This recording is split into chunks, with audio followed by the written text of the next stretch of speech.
Hello, everyone. Welcome to today's webinar. My name is Alyssa Fader. I am the training director here at Emily's List, and I am so excited to talk to you all about building an effective campaign team, how to hire staff, how to hire consultants, and how to manage them. Before we get started, I wanted to give you a little bit of information on what Emily's List is for those of you who are new here. Emily's List is the largest resource for women in politics. Since our founding in 1985, we have helped elect over 150 women to the House, 26 to the Senate, 16 governors, and more than 1,300 women to state and local office. And we provide trainings like this, as well as other resources to make sure that you are prepared for your office at whatever level you choose to run at. So we are so excited to be running this training for you all today. I'm going to introduce our excellent presenters in just a moment. Before I do that, I just want to go over a couple of webinar norms. The first is to invest in our time together. So share in the chat box any questions you have. We would love to see your thoughts as the information comes to you. What are you thinking about? What are your reactions? Also, all questions are valid. Type them in the text box in your webinar toolbar. We have a specific Q&A break at the end. So I know that there's a chat box and a Q&A box, and it can get a little confusing. If you put it in either one, we'll see it, I promise, and we'll get to whichever ones we can. And the last is that the slides are internal. So you will get a recording of this webinar after the webinar in a couple days. But we hope that you find that information useful in an internal, like on your campaign and in an internal Emily's List environment. So with all that said, I'm going to hand it off to our presenters for the day. So I would love to introduce you to two presenters. First, we're going to have Thad Logan. Thad is, hello, Thad. Thad is the Western Finance Advisor for state and local campaigns, and will be joined very shortly by Devin Rankin, who is the Southeast Regional Director for state and local campaigns. Her section's a little bit later on. So with that, I'm going to hand it over to Thad to go through the agenda for today. Sure, that happens. I like it. Not enough people call me Logan. I actually really like it. Welcome, everyone. I'm a trendsetter. Perfect. Excited to be on here talking about how to build your campaign team. The agenda for our presentation will go as following. We're going to talk about first understanding the campaign structure, what it just actually looks like, the positions, how they all relate to each other. Then talking about defining your needs, which of these positions apply to which type of campaign you might be running, when they apply in the campaign cycle, and so on. Finding the right people, how to actually make those hires, making the right hire, and so how you, once you bring them on, how you then empower them and have a productive staff that will take and help you run the campaign you're going to need to win. And then we will have questions at the end. The goals of today's training is, again, to understand the structure of the campaign team in all its forms, whether or not it applies to the campaign you are going to be running this cycle or in the previous cycle or in the future, learning the best practices for hiring staff and consultants, and then learning how to manage, delegate, and empower your team. So let's get started. Understanding the campaign structure. We're going to talk about how we're going to build a competitive campaign, because one of the most important components of a competitive campaign is having a strong team. I'm sure you all know this. You cannot win an election on your own. It's just not possible. So you will need a fantastic, strong team that works together with you, because as a candidate, you really have two responsibilities, and that's to talk to voters and raise money. Everything else, your team will help you manage, and will delegate to them. They will be under their purview to do, report back to you, work in partnership with you to make sure that you're on pace with all those goals, but they will be handing those responsibilities. So if you're thinking in your head right now about the dozens of things that you know need to get done on a campaign, and you're wondering how you're possibly going to do them all in addition to your job and everything else in your life, the good news is you don't, and you won't have to. So we're going to talk about how to bring on those right people to do it, but we're going to have to start that by actually defining what those roles are. So here is a sample campaign structure. As you can see here, it starts at the top with you as the candidate, and underneath is the campaign manager, who works in partnership with the consultants that you may or may not be bringing on board your campaign. You and the manager work together to kind of manage the partner, or manage the kitchen cabinet, and kind of that is a position, if you aren't familiar with it, kitchen cabinet is kind of the collection of people closest to you in your life that can give you feedback and maybe some advice and kind of relay what they're hearing about your campaign. They can be a source of helpful ideas, suggestions for the campaign, and you and your manager kind of work together to help manage them, get the best out of them so that you can get proper feedback back for the campaign. And then underneath the manager, they then manage the finance director and the field organizer.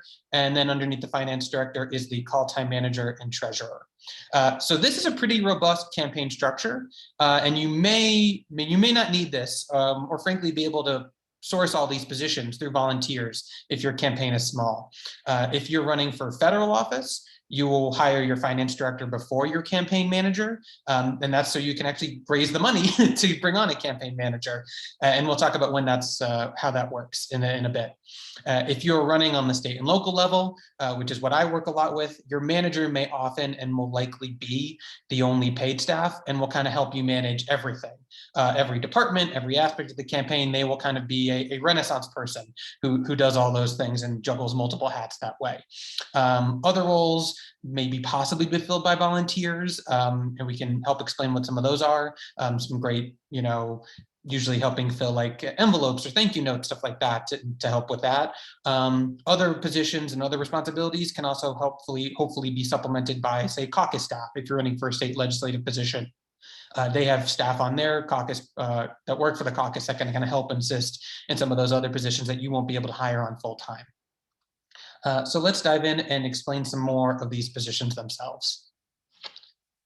The campaign manager develops and manages your campaign, your plan, the budget and the finances, staff and volunteers, your schedule. They report directly to you. Your treasurer completes finance reports and keeps adequate records. One thing I do want to pause here and note is that treasurers are not full-time salary positions on a campaign, especially on state and local campaigns that I work on. Treasurers are very often, a friend or colleague of the candidate who, maybe has some finance background, maybe a current or former CPA, for instance. But it is not something that has to be a full-time salary position. It's usually something done by a friend of the campaign in that kind of capacity. And then after treasurer, finance director, call time manager, helps the candidate manage fundraising by helping with call time, fundraising events, meetings with donors, sending out fundraising emails, right? All those tools and ensuring proper follow-up. As I said before, it generally makes sense to hire a manager or finance person to help you raise the money first. And then you can add other positions later if necessary and as the budget allows. The first person on the ground should help you start the campaign strong by raising money to cover their salary and the other needs of the campaign, and then helping you set up a campaign structure that will work given your budget size and what your goals are. So think through your hiring timeline based on your budget and cash flow. One best practice, as you're probably thinking, how do I hire the first person to help me raise the money to hire the other people? So the first thing you should do, best practice, is to call through your personal network right away, right before you're starting to run, to help raise the money to hire a staffer who can help you then build out that campaign and help you keep raising more and more money. Additional hires, if necessary, will depend on both your ability to keep raising, what the budget allows for, what is a true need of the campaign, and it will also is a great ask when you're making phone calls to people that will donate to your campaign, having I need to hire a new staffer, I need to bring on this staffer, right, to help us, knock doors or, keep raising money or manage the campaign. That's a great ask to get people to invest in. And then here are the other campaign roles, largely as following that structure we looked at earlier. Your communications director is responsible for drafting speeches, press releases, website content, emails, working with the press, kind of playing and maybe also managing social media. Field directors are responsible for managing the field program, canvassing, phone calls, possibly text messages. They're helping manage volunteers and recruiting more, and organizing all those canvas launches with staging location directors and so on.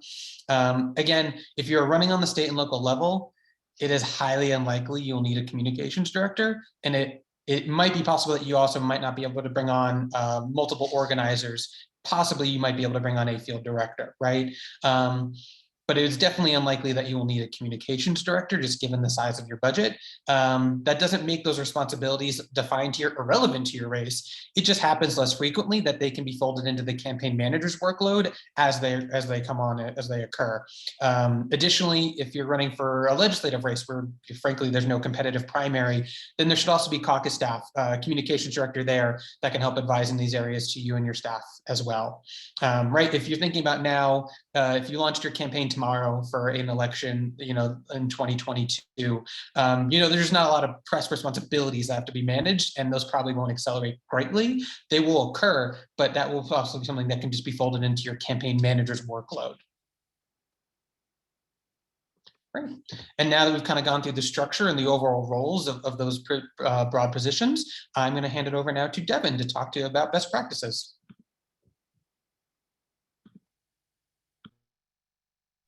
Devin, you're still muted.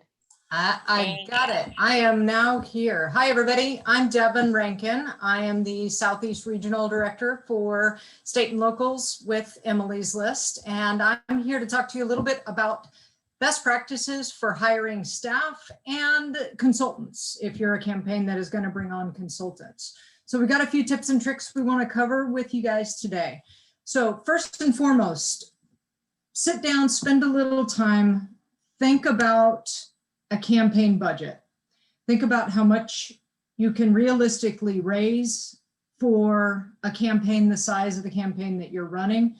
Start to put that out in the form of a budget so that you can anticipate when those first chunks of money are going to come in and when you can hire that first staffer, that campaign manager on into your field program as field ramps up and so on and so forth. So not all of these pieces come together right at the beginning.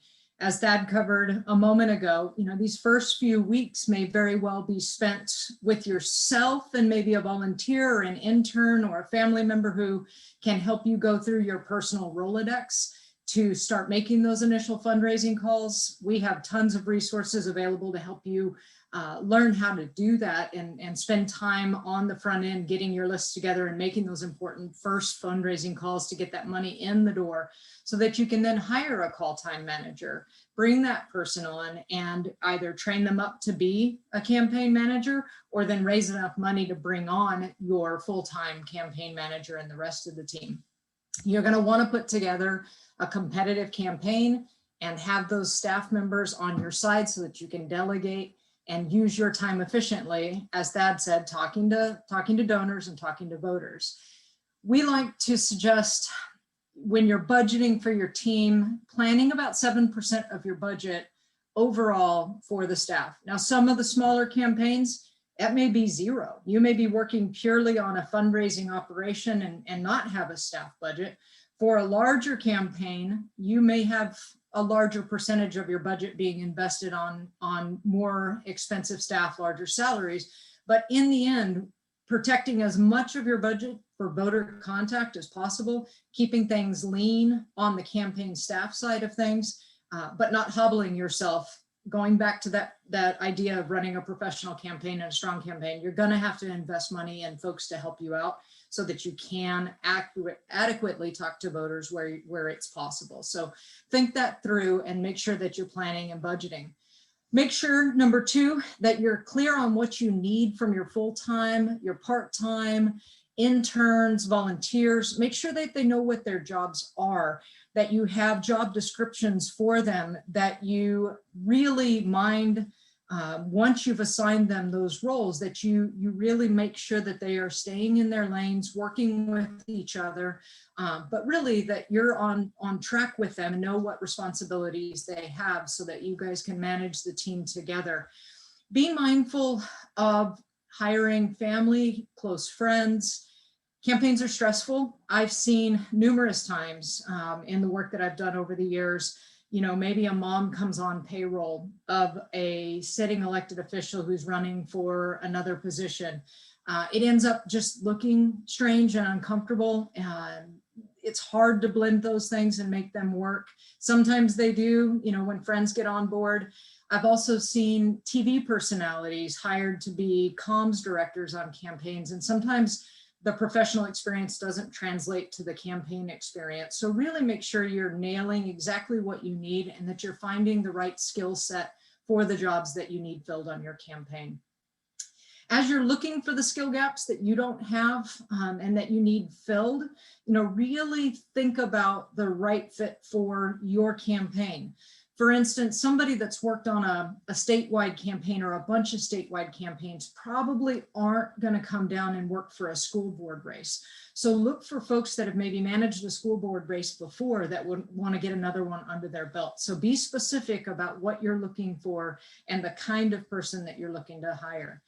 And finally, number 4, identify who in your network is skilled in an area that you're looking for, somebody that could potentially fill that gap as a volunteer. So you're not great with social media, for instance, there's somebody undoubtedly in your network who might want to help you in this role, maybe even as a volunteer or an intern. I had a candidate in Pennsylvania who was a civics teacher for 30 years.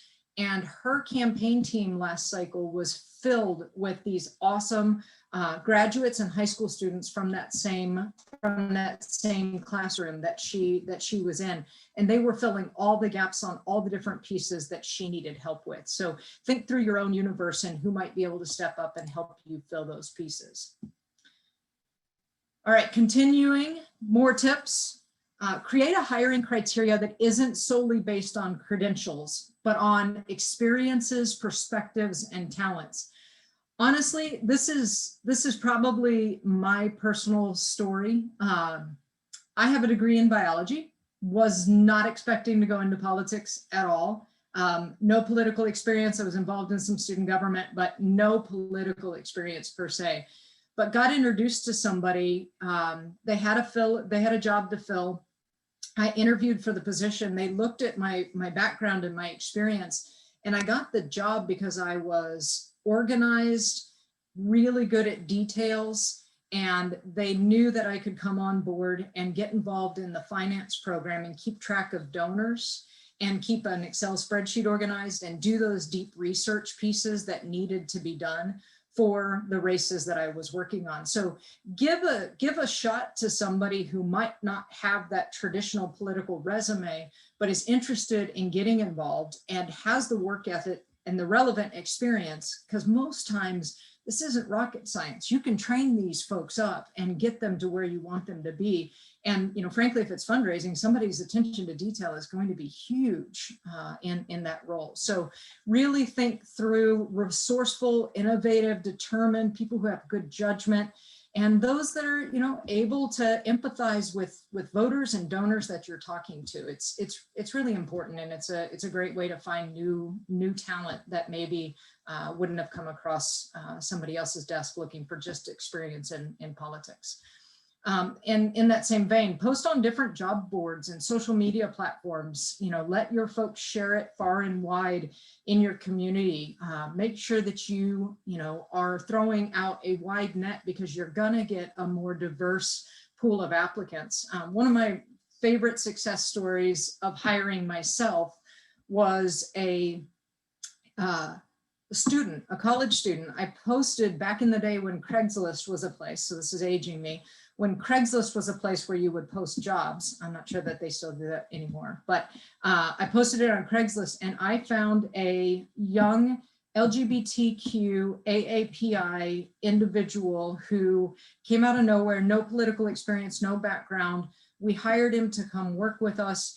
This is, going on 20 years now, and he is a major, now at this point with the Human Rights Campaign, a major political director for that organization. And he just worked his way up through Arizona politics, but we'd have never found him had we not posted outside of the normal spots. So think about casting a really wide net and see if you can find that diamond in the rough that might, just make a career out of politics.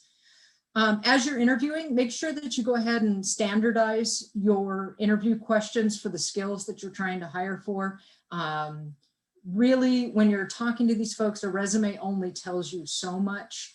An interview can only tell you so much. See if you're getting some skills from them. Have them write a sample email. a memo, a social media post, have them make a sample call sheet for you, see what their skill sets are, dig a little deeper than just kind of the basic interview questions and a review of their resume. And then don't forget to check references, do your due diligence, make sure that you are really evaluating for the skills that you're looking for. Make sure that they've got that good judgment, attention to detail. Then I also like to say now it's probably not a bad idea to go ahead and check social media sites to make sure that their judgment when posting publicly on Twitter and Facebook reflects the campaign spirit that you have and how you expect your team to behave on your behalf once they're hired. It's a good way to also screen applicants. And in the end, we all know this, diversity matters. It's very important. You want to build a campaign of thoughtful people who you trust, even if they come from different points of view than you. We know that leadership in campaigns these days, and pretty much a lot of my experience has been male and white, which can limit a team's perspective and overall diversity, obviously, in what you are attempting to do as a candidate. So really casting that wide net, looking for different folks with different backgrounds, different experiences, it will make your campaign more sincere. It will make it reflect the community that you're talking to. You can also diversify that kitchen cabinet that we talked about earlier, putting together a group of trusted advisors from backgrounds that reflect the district. So looking at, maybe small business owners, faith leaders, activists from different segments of the community, your DIM committee leaders, youth, progressively aligned organizations. So reach out to your LGBTQ groups, your choice community, environment, labor, individuals that come from different backgrounds that will be your trusted advisors to expand the diversity within your campaign. So hiring and bringing in that kitchen cabinet is a great way to diversify your campaign. Make sure that when you're bringing on new staff, especially from communities of color, make sure that you are fully empowering them, making them leaders within the campaign.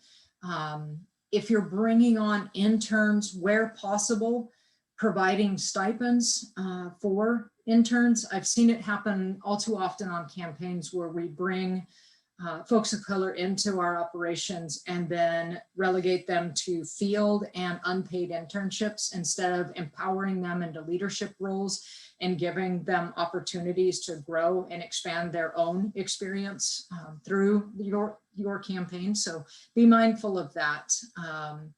And the more places, going back to this again, that you post your job publicly, the more diversity that you're likely to get in your campaign team. So let's talk about where to find staff. Local colleges, Democratic clubs, county parties, make sure all those folks are spreading your job posting around. Local community groups, activists, volunteers or staff from previous campaigns. Folks that have run in the area, maybe run for this seat prior to.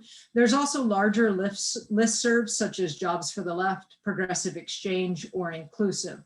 But really when it comes down to it, kind of looking in your own backyard for homegrown talent is the best way to start. We talk a lot about looking for our candidates, looking for unicorns of talent. These folks that come with all this experience and all this background that are often being plucked up by higher races. Thad and I fight it all the time with the big, sexy federal campaigns gobbling up staff quicker than we can turn around in our battleground states. And sometimes the talent is right there in your own backyard. So take a look around you, make sure you spread the word, and take a chance on folks that don't have those shiny, fancy resumes that have all the political campaign experience. All right, so let's talk a little bit now about staff versus consultants and what the difference is here. We hear a lot about consultants and a lot of campaigns considering hiring general consultants. We like to shy away from the general consultant model. Where possible, hiring staff is critical. Getting that singular person, that campaign manager who is solely dedicated to your campaign and is thinking nonstop about your race and how to make your campaign the winning campaign, like night and day, makes a huge difference in overall effectiveness of that person. You know, general consultants, I've had to split my time and wear that consultant hat, and you're pulled 8,000 different directions, and it's hard to give everything of yourself to the one candidate, which is you that are listening to us today, that want to have that one-on-one relationship with somebody looking out for you, that has your back day in and day out. So try to find that person before you go the consultant route. When you do need to, and if your campaign is large enough to bring on those consultants, they're going to be in really specific areas. Direct mail, your paid media, so television, radio, kind of paid media, or digital outreach and voter persuasion and email fundraising potentially are all areas where consultants could come in and be helpful. You know, we oftentimes encourage a request for proposal process. Make sure that you're reaching out to multiple different vendors that serve those areas we just talked about, mail, media, digital, and get bids back from different ones. And once again, take a chance on somebody new and fresh. There's a lot of big consultants in the political space, but Thad and I in our department, we've seen a lot of new startups coming out, and they have great experience, fresh ideas. They're trying different things. So make sure that you're finding the right fit. With consultants, sure, you can go see all their proposals, see all the fancy campaigns that they've worked on. But in the end, it's about the relationship that you develop and the feel that you have with that person. Because when it comes down to it, you want your voice to show through. You want their professional advice and their opinion and their best practices, but you also want them to hear you, to see you, and to have that reflected back in the pieces and the ads that they put together for you. So interview these folks for the relationship that you're going to build with them over the course of the campaign. Because in the beginning, we're not paying any retainers. We're building relationships with these folks early on so that they get to know you, get to feel the campaign, get to hear your voice, get to be part of the startup of this operation. And then when it comes time to buy TV and to print mail, they're going to get paid, but they've already built this relationship with you. So get them started early. Working with consultants. So do interview consultants, see samples of their work, go online, do their research. They all put it out there for the most part, what campaigns they've worked on. They've got samples. If they don't, ask them to see their material. Get them together early. I mean, some campaigns that are 2022 races are now hiring their consultant teams and starting to do their bio calls, even though none of these consultants will get paid until next year when we're printing mail and going up on TV. But they're starting now, they're getting to know the candidate, they're on monthly, bi-weekly conference calls to get this process started sooner. And ask for advice. A lot of these campaign consultants have been doing this work for decades now. They've been campaign managers. They've been in your shoes in many different kinds of campaigns. So get their advice. But in the end, remember, don't hire consultants who want a retainer upfront. It is not a best practice, and we discourage it. All right, so a few things to remember as we wrap up. Local relationships can be learned. This kind of goes back to a little bit the point that I was making about, you know, looking in your own backyard. You can hire out of state, and a lot of our campaigns do. We move resumes all over the country to different campaigns all the time. So those folks will easily assimilate into a community. This is what they do all the time. They learn the ground, they learn the donors, they learn the voters, they can pick it up and figure it out. So don't be afraid to hire somebody from out of state if they've got the skill set that you're looking for the position. There are talented people that are willing to move and come work on campaigns all over the country. But once again, also take a look in your own backyard, because there might be some folks that are looking for their shot that want to get a chance on a campaign that are teachable in the moment and will be amazing as well. Check with your local state party, your caucuses, other entities, other candidates that have come before you or that are running in neighboring districts and similar races for what the average staff salaries for campaigns similar to yours are paying these days. You know, everything fluctuates, every campaign's different, every region is different. So make sure that you've got a understanding of what the market is bearing right now for the staff that you're trying to hire. Also, just a reminder that, you know, we are a progressive movement. We are looking to adequately compensate folks. So if, you know, you're going to be out there talking about $15 minimum wage, please don't make the mistake of not at least hiring staff that you're, you know, paying minimum wage as well. So you want to reflect your campaign's values back as you're hiring your staff. That is the highlights for mine. And now I'm going to actually kick it back to Thad. Thank you, Devin. All right, we'll go right into now managing your staff and some of those best practices.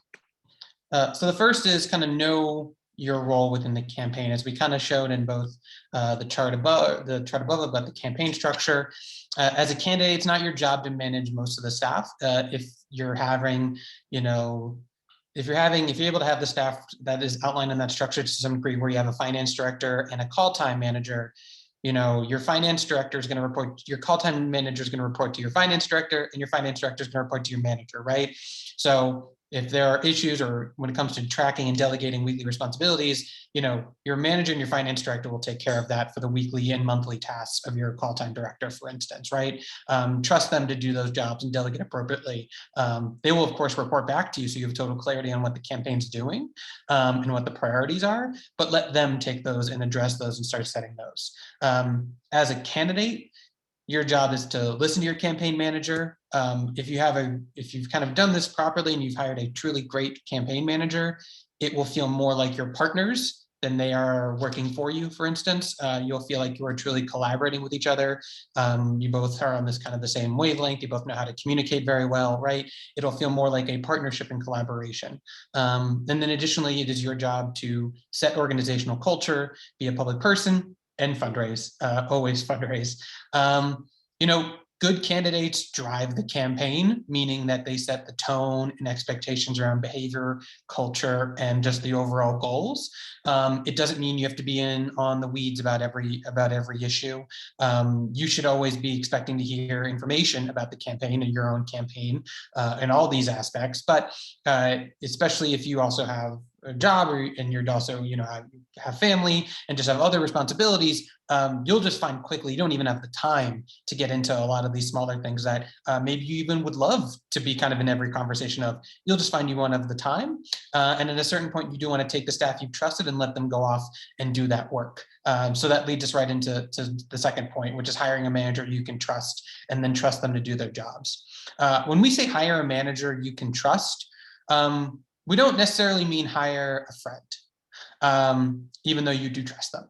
What we're really talking about is hiring someone who obviously shows that they can do the work, whether they have exact experience or relevant experience that shows that they can handle this responsibility, and executing on a day-to-day, week-to-week basis, and working in tandem with you and having that collaboration that I mentioned. It means you're trusting them to be able to take that work and take that responsibility and really put it into action. It also really means you're hiring someone that you can trust to be honest with you when it comes to saying, hey, you really need to be doing more call time, or hey, I know you really want to send out this release, but it doesn't really fit in with our campaign strategy. And, you know, let's really think through what our goals here. Let's pivot back to our goals, or just kind of being honest in terms of, this is how much the race is going to cost. We need to raise this amount of money, and we kind of need to all be bought in from the start here, right? Kind of saying some of those maybe harder truths. That's kind of what we say when we say hire a manager that you can trust. Candidate and senior staff have to model a respectful and inclusive workplace. That is paramount. It includes avoiding after-hours communication unless it's a true emergency.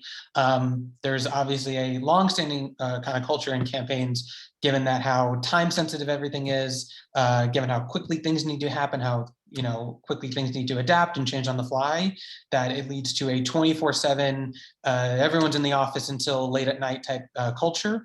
And that is frankly that's just not the best for productivity and frankly, just the overall emotional health of you and your employees and your campaign. So part of also just understanding what work is really the priority. It also means that, making sure you're setting boundaries between yourself, your senior staff, the rest of the campaign, so that there's clear boundaries in place and everyone can be respectful and not feel like they're always on and always need to be on and answering all emails at all ends of the night. Many candidates that I've worked with, especially because they have especially a 9-to-5 job, do a lot of work or just catch up and brainstorming about a campaign late at night after work, after they've come home from dinner, or after they've had dinner, after they had some time with their family. Then they spend, the last couple nights, hours of the night, brainstorming, coming with ideas, people that they want to call, they're editing a speech, whatever the case may be. And that's completely fine. That's as good as anything, but just making sure that, those candidates, as I've kind of walked them through, like take all that information and save it for the morning when you actually email it out to your staff and share pass that information along. Everyone has their phones on them nowadays. So if you send them an email 11:30 at night, they'll see that email and they will just feel immediately that they have to respond to it right away. And so again, let's just minimize those tendencies and just have healthy boundaries in place so that when people are off work or allowed to kind of rest and recuperate, they have that time and they feel that relief to do so. Knowing your needs. Set expectations regarding communication style and frequency early in the campaign. As we said, you kind of drive the campaign, set the expectations around what is the goal, how much do we want to raise, making sure everyone is clear on what that big all important goal of fundraising is and what that means you're going to need to raise every week and every month in order to hit that goal. Have a regular structure in place for you to be doing all these catch-all items of, delegating tasks, hearing back from the campaign about what everyone's been doing, issues that might come arise where you can brainstorm how to solve problems as they come up. Have a daily or weekly call with your entire campaign. Have maybe weekly or bi-weekly or monthly reports from your campaign around either various items, but especially around like field or fundraising, so that you're getting those regular transparent reports about how the campaign's doing in those matters. Also having one-to-one meetings with each member of your staff. I recently talked with a candidate who said that obviously they like to have a weekly team call to kind of go over the work, go over the important items of the week, answer any questions, do all the things I talked about earlier. But then they also like to have weekly one-on-ones with their staff as a genuine check-in with them to hear how they're doing, see how they're responding to their workload, seeing where they feel like they have some issues that come up that they want to talk with you individually, and also just providing that space for them kind of just to, talk about how they're feeling both personally and professionally in their development. And any questions they might have beyond, that relates to the campaign that they might not feel comfortable asking otherwise. I really loved hearing that. And I really think it's something I'm going to recommend to all my folks and all my campaigns now, if they're not doing it, is to set aside that time for one-to-one the staff feel heard and have that opportunity on a regular basis. Establish and communicate boundaries, as I just kind of mentioned in the previous slide, to protect the other areas of your life. Boundaries go both ways. Let's be clear, especially this early in the campaign cycle, for instance. Have healthy boundaries, not only for your work and your family, but also so that you don't burn yourself out working 24/7 this early in the cycle. If you're starting a campaign tomorrow for 2022, it's fair to say, for instance, that your weekends are for family and for personal time, or there needs to be clear separation between campaign and work. For instance, when you're working, you are at work, and you can't really deviate from that to make sure that you're still doing the job you've promised at your work. And then trust that your great campaign manager you've hired to obviously respect those boundaries, work with those boundaries, adapt to that, and then be honest when you're at the point in the campaign cycle where you really need to be out campaigning on the weekends, for instance, because we need to be out regularly campaigning. It's just that time, and we need to maximize every weekend, right? If that was your particular thing you asked for early in the campaign. So trust them to be honest with you when those moments come up, but establish and communicate those boundaries early for your own privacy and personal reasons. Delegate. As I talked before, you're not getting in the weeds. You're driving everything, but you're giving them, you're empowering them. You hired them. You're empowering them. They know the work, and they're going to go run off and do it and report back. Your job is to raise money and talk to voters. Everything else you need, you can delegate. Clear with expectations around timelines. Again, if you are sending them follow-up about, hey, I want call sheets to call these donors.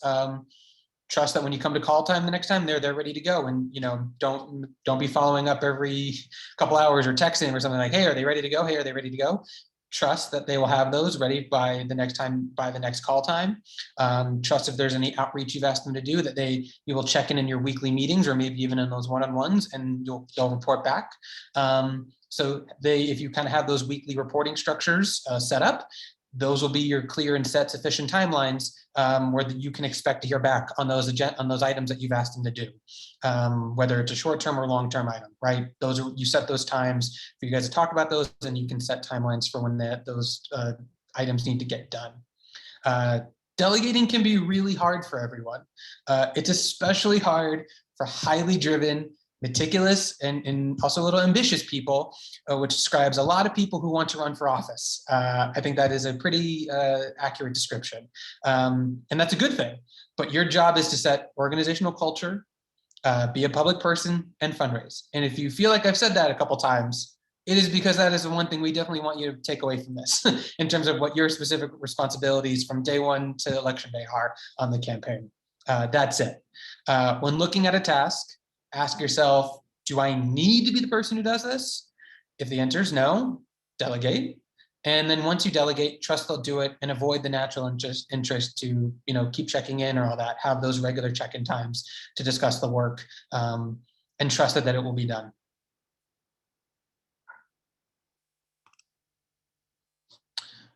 Management best practices, create opportunities to show appreciation and respect for staff. Again, having those boundaries, I think does a lot to show that you appreciate when staff is working and when they are at home, and when they have time to be with their families and so on. Creating opportunities to show appreciation. I just said, one-on-ones are a very small but a consistent way to always be showing that appreciation of that you're valuing their time, their development, their commitment that they've made to be on your campaign. Brainstorm creatively with your staff, frankly, and ask your staff what recognitions or rewards would be meaningful to them. Don't go crazy. Don't spend too much time thinking you got to come up with all yourself when you can just ask them, and they will be happy to tell you. Develop a culture of feedback with regular check-ins, as I kind of mentioned before, in terms of weekly team calls and then one-on-ones. Highlight strengths as well as areas for growth. This goes back to the honesty part. If you're going to have that in your campaign manager and you set that as the norm, then you will have these moments where you can not only uplift campaigns, but also spend time in possibly the one-on-ones talking about areas where everyone can grow and keep developing in both their professional capacity on the campaign and areas of improvement for the campaign itself. Addressing ineffective leadership that creates toxic work environments, including firing toxic staff. When we use this term, let's define the term toxic. It doesn't mean that the person is bad at their job.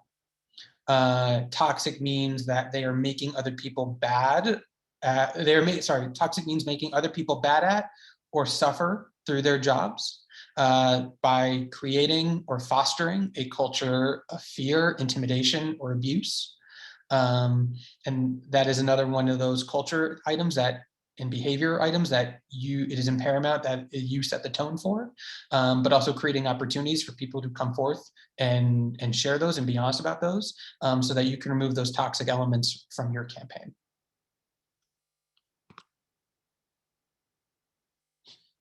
And here are our key takeaways from this section. Again, think through your hiring timeline based on budget and cash flow.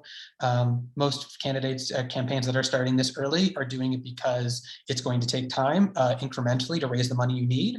So you do not need to start a campaign in April of the off year with a finance director, campaign manager, consultant, field director, and comms person. Most of those people will not, frankly, have many responsibilities to do for the foreseeable future.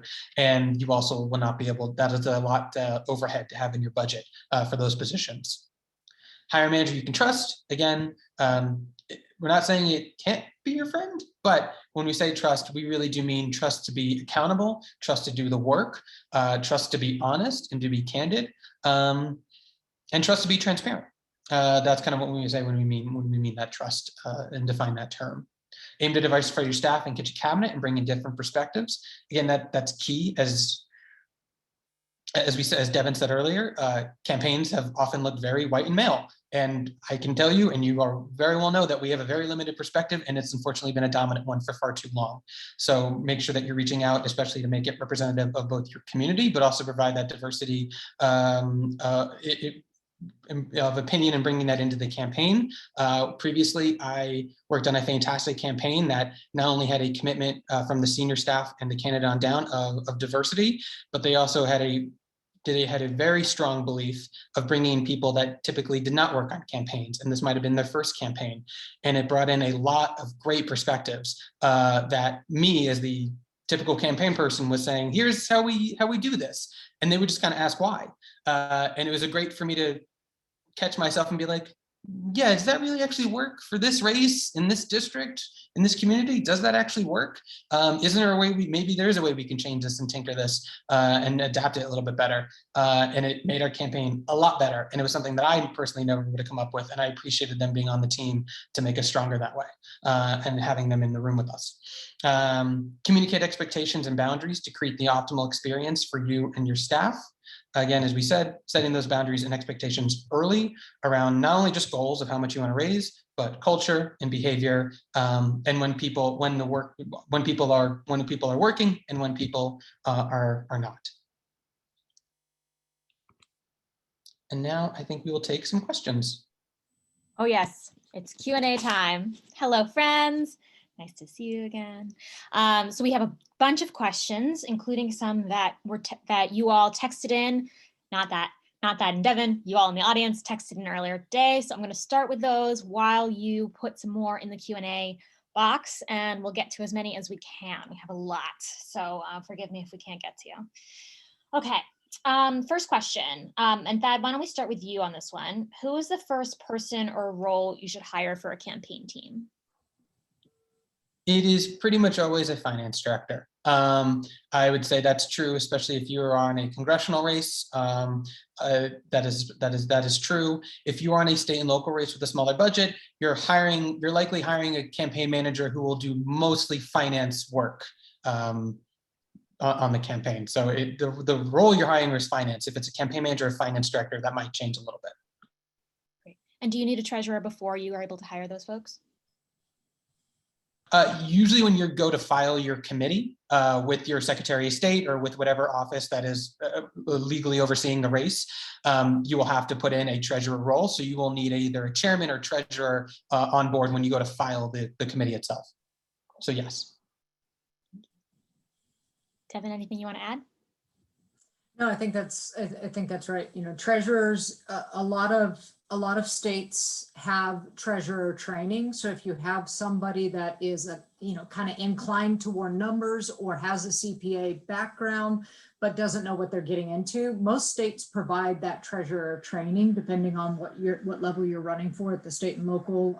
Most of them have an opportunity for folks to go through a training of some sort. So that is something you need to take a look at and get on board soon. And I've got a race right now, a mayor's race actually, where the call time manager brought on to help just navigate call time and keep the candidate organized has now advanced to being the full-time campaign manager. She's just kind of picked up all the slack and run with it, and she's doing everything. So that fundraising piece is the most important piece to bring on early.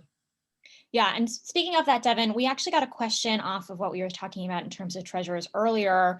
Some folks had heard that it was important to hire a professional or really on a staffed treasurer to make sure that you're in compliance. Could you speak a little bit to that, and if that's something that people should consider? Yeah, I mean, I think once again, this is, it's probably depending on the level of campaign that you're running for. There are compliance consultants. And I would say once you're starting to get into like big budget campaign world and you're trying to track, especially at the federal level, the FEC laws, all the things that go on with that. A compliance consultant is extremely important and helpful. At the local, state and local work that we do, a treasurer usually can navigate all of those local filings, whether it's for a county filing or a state filing. The treasurer that is typically a volunteer or maybe compensated for the few hours that it takes to file different reports. And listen, like, this is confusing to us as well. Every filing in every municipality and in every state is different. So if this seems overwhelming to all of you, we understand. It is overwhelming and confusing to us as well. But find that person that can help you.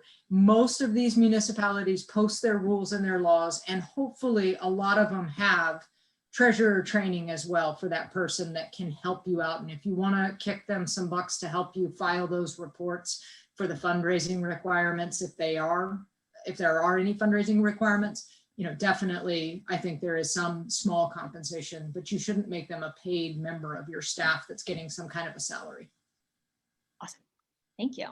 Yeah. Okay, next question.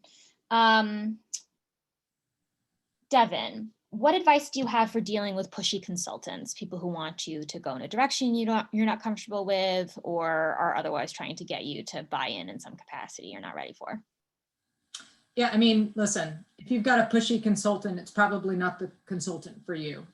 It kind of goes back to what I was talking about earlier, is that you're interviewing them to be part of your inner circle.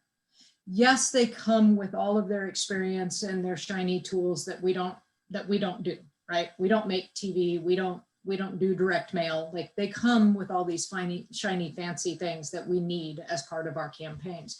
But in the end, they're part of your family. They're part of your campaign family, and they need to understand who you are as a candidate, what your values are, and you're looking for that fit and that relationship. You know, in the end, if you are running in a scenario where maybe you're working under a state legislative caucus structure and they've provided you with a preferred vendor list, and maybe your options are pretty limited and you have to stick with a certain consultant through the end. If you're really struggling, and I've had this happen, we had it happen last cycle, where, you know, consultants and candidates, you know, even with all of the best practices of trying to find a good match, still ended up butting heads. This is where you lean on your caucus staff to help you. I was even called in as a Emily's List contact with one of my campaigns to really help navigate a sticky, frustrating situation between a media consultant and a candidate. So lean on the folks that are part of your kitchen cabinet to help navigate. But in the end, this is your campaign. You are paying them. They are part of your team, and you get to have a say. Yes, they bring all of that experience. You want to take that into consideration. You want to hear them out because they bring a skill that you don't have typically. But in the end, pushy consultants are no fun and really shouldn't be part of your team. So true. Thad, anything you want to add? No, I would just double down on they work for you. Respect their expertise, but also ask questions and ask for transparency in the process as you would with any other member of your team. Great. Okay, next question. Thad, earlier you spoke about how some of your candidates are able to have one-on-one check-ins with their team, with their staff. Can you talk a little bit about any best practices you have when working with employees, and how our folks on this call today can give the best feedback that they can to whomever they're working with? Oh, that's an interesting one. I have a lot of opinions on this, so I'm also happy to weigh in. Yeah, I'll tag you in here. Great.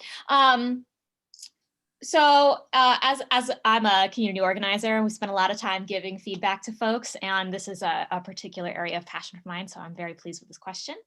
The first thing I would say is set up regular check-ins. So we talked about setting up a culture of feedback earlier in the slide deck. That is going to be something that you want to have a regular, steady pace of. You can and you can keep them brief, but you want to be protective of them. Even if they're just 15 minutes a week, you want to check in with your folks. Talk to them about what projects they've had, Ask them what's going well and what's been challenging them, and really have them be reflective on their experiences if you're not seeing them do their work every day. If you do have specific feedback for them, name the observation that you've seen. So I've seen you've had trouble with this thing. And then ask a lot of questions so that you're able to have a deeper understanding of what the problem is. Because you may walk in with an assumption that the problem is a lack of motivation, but it actually might be a lack of skill, and you don't know until you ask. So try and approach, especially those early conversations, with a lot of curiosity, and that will allow for you to catch a problem on the early end, make it part of your organizational culture so nobody's afraid of it, and make sure that you're addressing problems as they pop up. That's how I feel. Anything anybody else wants to add? No, I think I want to jump in here because I've done a lot of campaigns with a lot of different management styles with a lot of different women. And, you know, fundamentally, the thing I want to leave with all of the candidates that I work with is, you know, remember that these kids, a lot of times are kids coming and working on your campaign. And a lot of times they're working ridiculous hours and they're not seeing their families. And they're trying to navigate and figure it out and learn as they go. And chances are you have had a lot more experience in this community. You have a lot more ideas about what makes this community work. And remember that you're setting a foundational opportunity for them to take this experience into the next thing for them. So I'm not asking you to mentor because we don't have time to mentor. I'm asking you to be mindful and be kind where you can and be patient, that we're all, you know, working ridiculously hard, usually behind the scenes, to make this all happen, and come at it from a place of curiosity. I think is one of the most important pieces to making this team work like a unit, a family. I think in the end, you want to be, and this is my style, you want to be that candidate and that elected official that's known for those loyal staff that stay with them cycle after cycle, not the campaign staff that churn and burn a whole new team every 1-2 years, turn it over and start all over again is my philosophy and my thoughts on it. I love it. Amazing. Okay. I think this might have to be our last question because of time. But we did have a lot of questions about how to find consultants. We've talked a lot about starting with the preferred vendor list from the caucuses. If you can talk about how to contact the caucuses to get that information, and any other tips you have for finding consultants. So I don't remember who we were with. Thad, let's start with you since I took over your question. So sorry, just how to work with caucuses? How to find consultants, and if you are yes. starting with the preferred vendor list, how to contact the caucuses or whomever you should contact in order to get those lists. Yeah, I mean, so in addition to caucus, like also working with your state party, right? Because if you're not running for a state legislative position, the caucus, there's no caucus version set up for you, right? So your state party, regardless of what office you're working for, should be able to provide you with that type of assistance and outreach. And they should also be able to show you how to send what is basically a request for proposal, which is what you would send out to all these vendors that outlines the work you're looking for, the type of campaign you're running. They can kind of walk you through all that formatting process and that, you know, how you actually send that out to them to then start conducting interviews and calls that you kind of treat the same way as staff in terms of asking the same questions, letting them know about the type of race you're interested in running, so you can have the right fit with those vendors and consultants. And I'd also say too that, you know, go to progressively aligned organizations. A lot of our states have amazing C3 and C4 tables that are active and engaged in similar kind of work and often share consultants. And you're still going to find new folks with maybe different experience. If you're lucky enough to have an Emily's List sister org in your state, like an Arizona List in Arizona, a Ruth's List in Florida, reaching out to them and finding out who they use or who they recommend. It might actually find you a women-owned consultant firm that you know might not have heard from the state party. Amazing. All right, folks. Unfortunately, that's the end of our time together today. So I'm so grateful to Thad and Devin for joining us today and bringing all of their expertise, letting me talk about management, which is one of my favorite subjects. And I wanted to leave you all with a couple more resources for you to dig into. The first is our training center, which we've shared in the chat. This is a great way to learn basically everything there is to know about running for office. It's free. You can access it at trainingscenter.emilyslist.org. And it has a ton of lessons for you to work through on every aspect, like budgeting, fundraising, hiring, and staffing, like we did today, and all of that other really crucial information. We also have a Facebook group where you can connect with other women like you who are running for office. It is the happiest place on the internet, and we will share a link to that as well. And you can join that Facebook group to talk through challenges, questions, all the things that we weren't able to get through today. Ask the women in that group. They will all have wonderful opinions and things to share with you. I also want to thank our partners, without whom none of this would be possible. And with that, thank you all very much. Go elect yourselves. See you next time. Bye.